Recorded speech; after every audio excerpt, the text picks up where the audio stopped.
Hi viewers, welcome to our channel. Airports authority of India AAI నుంచి jobs కోసం అయితే ఒక భారీ నోటిఫికేషన్ అయితే రిలీజ్ అయింది. ఇక్కడ టోటల్గా 309 వేకెన్సీస్ అయితే ఉన్నాయని చెప్తున్నారు. ఇక్కడ శాలరీ వచ్చేసి ఇన్ హ్యాండ్ 70,000 పర్ మంత్ వస్తుంది అని చెప్తున్నారు. అండ్ ఇక్కడ వేకెన్సీస్ అయితే 309 వేకెన్సీస్ అంటున్నాం కదా. ఇక్కడ ఎస్సీకి 55, ఎస్టీకి 27 అండ్ ఓబీసీకి 72 అండ్ ఈడబ్ల్యూఎస్కి ఒక 30 అండ్ జనరల్ కేటగిరీకి 125 వేకెన్సీస్ అయితే అని చెప్తున్నారు. అండ్ ఆంధ్ర అండ్ తెలంగాణలో ఎవరైనా మేల్ ఆర్ ఫీమేల్ ఎవరైనా కూడా ఈ జాబ్కి అయితే అప్లై చేసుకోవచ్చు.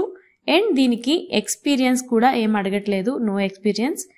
సో ఇది వచ్చేసి సెంట్రల్ గవర్నమెంట్కి సంబంధించింది. ఈ ఎయిర్పోర్ట్స్ అథారిటీ ఆఫ్ ఇండియా అనేది సెంట్రల్ గవర్నమెంట్కి సంబంధించిన సంస్థ. సో మనం ఈ నోటిఫికేషన్ చూసుకున్నట్లయితే airports authority of India recruitments of junior executives. So junior executive పోస్టులకైతే ఈ రిక్రూట్మెంట్ అయితే రిలీజ్ చేశామని చెప్తున్నారు. అండ్ ఆంధ్ర అండ్ తెలంగాణలో ఎవరైనా కూడా ఈ జాబ్కి అయితే మనం అప్లై చేసుకోవచ్చు. అండ్ ఇక్కడ వచ్చేసి నేమ్ ఆఫ్ ద పోస్ట్ వచ్చేసి junior executive air traffic control. దానికోసం అయితే వేకెన్సీస్ 309 వేకెన్సీస్ ఉన్నాయి అంటున్నారు. ఇక్కడ జనరల్ కేటగిరీకి వచ్చేసి 125 పోస్టులు ఉన్నాయి. అండ్ ఈడబ్ల్యూఎస్కి 30 పోస్టులు అండ్ ఓబీసీకి 72, ఎస్సీకి 55 అండ్ ఎస్టీకి వచ్చేసి 27 పోస్టులు అయితే ఉన్నాయి. అండ్ ఇక్కడ మనం చూసుకున్నట్లయితే ఇన్క్లూడెడ్ వేకెన్సీస్ ఇక్కడ ఇంకా చూసుకున్నట్లయితే పర్సన్ విత్ డిజబిలిటీ కేటగిరీ సిలో 7 వేకెన్సీస్ అయితే ఉన్నాయని చెప్తున్నారు ఇక్కడ. అండ్ ఇది ఆన్లైన్ టెస్ట్ అని చెప్తున్నారు. అండ్ నెక్స్ట్ వచ్చేసి ఎడ్యుకేషనల్ క్వాలిఫికేషన్స్ ఏంటి అంటే full time regular bachelors degree of 3 years in science BSc with physics and mathematics are full time regular bachelor degree in engineering and any discipline అని చెప్తున్నారు. And ఇక్కడ last one వచ్చేసి ఇక్కడ మీరు 10th or 12thలో compulsory English subject అయితే ఉండాలి. And మీకు ఇంగ్లీష్ రైటింగ్ స్కిల్స్ ఉండాలి అండ్ మాట్లాడగలిగే ఇది కూడా సామర్థ్యం ఉండాలి అని చెప్తున్నారు ఇక్కడ. And age limit and relaxations వచ్చేసి ఏజ్ లిమిట్ వచ్చేసి మ్యాక్సిమం 27 years ఉండాలి అంటున్నారు. ఎప్పటికీ అంటే 24/5/2025 నాటికి అయితే మీకు 27 years అయితే ఉండాలి అని చెప్తున్నారు. అండ్ ఇక్కడ ఏజ్ రిలాక్సేషన్ కూడా ఉంది.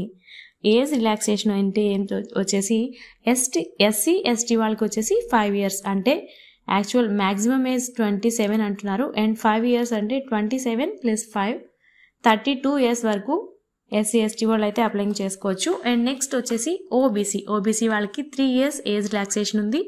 అండ్ ఇక్కడ వచ్చేసి 30 years వరకు వాళ్ళు అప్లై చేసుకోవచ్చు. అండ్ నెక్స్ట్ వచ్చేసి పీడబ్ల్యూబీడీ క్యాండిడేట్స్కి వచ్చేసి 10 years ఇచ్చారు ఏజ్ రిలాక్సేషన్. సో 27 + 10 37 వరకు కూడా అప్లై చేసుకోవచ్చు. అండ్ నెక్స్ట్ వచ్చేసి ఈ ఏజ్ రిలాక్సేషన్ డిజబిలిటీ ఇష్యూడ్ వచ్చేసి 24/5/2005 నాటికైతే ఈ ఏజ్ రిలాక్సేషన్తో ఈక్వల్గా ఉండే వాళ్ళైతే మాత్రమే ఈ పోస్ట్కి ఎలిజిబుల్ అయితే చెప్తున్నారు. అండ్ మనం ఇక్కడ పే స్కేల్ చూసుకున్నట్లయితే ఇది జూనియర్ ఎగ్జిక్యూటివ్ పోస్ట్కి group B E1 level entry ఉంటుంది. అండ్ ఇక్కడ వచ్చేసి 40,000 శాలరీ ఇస్తున్నారు. అండ్ ఎర్లీ 3% ఇంక్రిమెంట్ చూపిస్తున్నారు. అండ్ నెక్స్ట్ వచ్చేసి డేర్నెస్ allowance and perks 35% basic pay, HRA and other benefits which included CPF, gratuity, social security schemes and medical benefits etc. are admissible as per AIA rules. And approximate CTC for the post of junior executive would be 30 lakhs per annual income. So అదేంటి అంటే మీకు HRA కోసం NCBA, gratuity, social security ఈ అన్నింటి మీద మీకు టోటల్గా ఇయర్కి వచ్చేసి 13 lakhs వరకు మీకు ఇన్కమ్ ఉంటుంది. అంటే నియర్లీ మంత్లీ వచ్చేసి మీకు 70,000 అయితే ఇన్ హ్యాండ్ వస్తుంది శాలరీ. అండ్ మిగిలినవి కూడా మనకే ఖర్చు పెడతారు. సో దానికోసం అక్కడ 13 lakhs అని ఉంది. సో నెక్స్ట్ వచ్చేసి ఇక్కడ ఇంపార్టెంట్ ఇన్స్ట్రక్షన్స్ ఉన్నాయి కదా. ఇంపార్టెంట్ ఇన్స్ట్రక్షన్స్లో మెయిన్లీ వచ్చేసి age and all other eligibility categories shall be recount as 24/5/2025 cut off డేట్కి ఇందాక మనం ఏజ్ రిలాక్సేషన్స్ చూసుకున్నాం కదా. సో ఆ ఏజ్ రిలాక్సేషన్స్ 24/5/25 నాటికి అయితే ఉండాలి అని చెప్తున్నారు. And SC ST certificate candidates applying against vacancies reserved for SC/ST category should note that they can submit the caste certificate issued on before 24/5/2025. So ఏంటి అంటే మీరు అప్పటికి ఈ సర్టిఫికేట్స్ కూడా సబ్మిట్ చేయాల్సి ఉంటుంది అంటున్నారు. అండ్ నెక్స్ట్ వచ్చేసి మీ సర్టిఫికేట్స్ అన్నీ కూడా రికగ్నైజ్డ్ బోర్డ్ నుంచి వచ్చిన ఒరిజినల్ సర్టిఫికేట్స్ అయి ఉండాలి అంటున్నారు. And me application short list అయిన తర్వాత వెరిఫికేషన్ ఉంటుంది. సో మీకు ఇక్కడ సెలెక్షన్ ప్రాసెస్ ఎలా ఉంటుంది అంటే ఇది computer based online test. So ఇందులో ఎవరైతే షార్ట్ లిస్ట్ అవుతారో వాళ్ళని మాత్రమే ఈ జాబ్ కోసం ఎలిజిబుల్ అవుతారు. సో వాళ్ళకి ఈ జాబ్కి షార్ట్ లిస్ట్ అయిన తర్వాత సర్టిఫికేట్ వెరిఫికేషన్ అయితే కంపల్సరీ ఉంటుంది.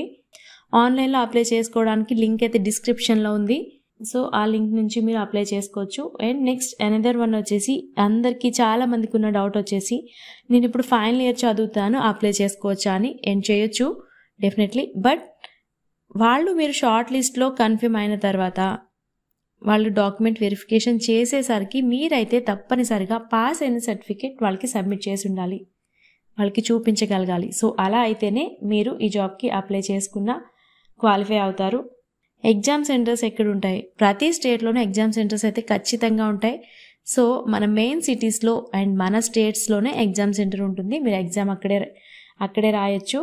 So don't worry. And computer based test will be bilingual అయ్యి హిందీ అండ్ ఇంగ్లీష్లో మాత్రమే ఎగ్జామ్ ఉంటుంది. సో తెలుగులో ఎగ్జామ్ ఉండదు. దానికోసం కొంచెం ప్రిపేర్ అవ్వాల్సిందే. ఈ ఎయిర్పోర్ట్స్ అథారిటీ ఆఫ్ ఇండియా అనేది మన దేశంలో విమానయాన శాఖ ఏదైతే ఉందో దాని కింద పనిచేస్తుంది. సో ఎయిర్ ట్రాఫిక్ కంట్రోల్ విభాగంలో ఈ పోస్టులను అయితే భర్తీ చేస్తున్నారు. సో ఈ జాబ్ కోసం అప్లై చేసుకోవాలి అనుకున్న వాళ్ళంతా కూడా కింద ఉన్న ఆన్లైన్ అప్లికేషన్ కింద డిస్క్రిప్షన్లో ఉంది. సో 1000 రూపీస్ అప్లికేషన్ ఫీజ్ అయితే ఉంది. SC, ST, PWD candidates and applicants who have successfully completed 1 year apprenticeship training in AAI female candidates are exempted from payment of the fees. అంటే ఇప్పుడు ఏదైతే చెప్పామో SC, ST, PWD candidates and ఇక్కడ విమానయాన శాఖలో already work చేస్తున్న వాళ్ళు and women's వీళ్ళకైతే ఎటువంటి ఫీజ్ లేదు. సో మిగిలిన వాళ్ళకి 1000 రూపీస్ అయితే ఫీజు ఉంటుంది. సో ఆ ఫీజు పే చేయాల్సి ఉంటుంది. ఓకే ఫ్రెండ్స్, ఇది మీకు కంపల్సరీ యూజ్ అవుతుంది అనుకుంటున్నాను. ఎలిజిబిలిటీ ఉన్న వాళ్ళందరూ ఈ జాబ్కి అయితే అప్లై చేసుకోండి. సో ఇలాంటి మంచి మంచి జాబ్ అప్డేట్స్ కోసం అయితే మన ఛానల్ని తప్పకుండా సబ్స్క్రైబ్ చేసుకోండి. Thanks for watching.